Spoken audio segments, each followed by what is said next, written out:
বিস্তীর্ণ ধান খেতে সবুজ হলুদ বর্ণে দোল খাচ্ছে সেচ নির্ভর বোরো ধান। কিছু কিছু এলাকায় আগাম রোপণ করা বোরো ধান কাটা শুরু হয়েছে। বৈশাখের মাঝামাঝি এই সময় রংপুরের প্রকৃতি অনুকূলে থাকায় কৃষকের মুখে হাসি ফুটেছে। ফুরফুরে মেজাজে কৃষকরা শুরু করেছেন ধান কাটা ও মারাই। দেশের শস্য ভাণ্ডার হিসেবে পরিচিত রংপুরে এবার বোরো আবাদের বাম্পার ফলন হয়েছে।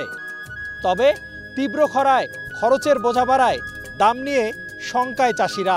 এবারে ধানের ফলন তো অনেকটাই বেশি, তবে এবারে শুকনাতে কাটতে পেরে খুব ভালো লাগেছে। দাম তো গত বছর 1000 টাকা বেশি, এখনো 1000 টাকা।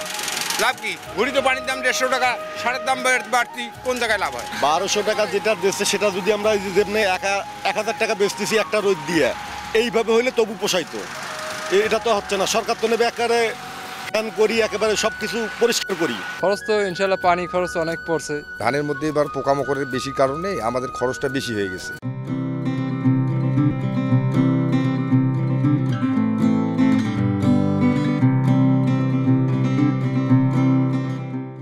কৃষক নেতারা বলছেন, খাদ্য নিরাপত্তা বলয় ঠিক রাখতে কৃষকরা যাতে লোকসানে না পড়েন সে বিষয়ে অবশ্যই গুরুত্ব দিতে হবে।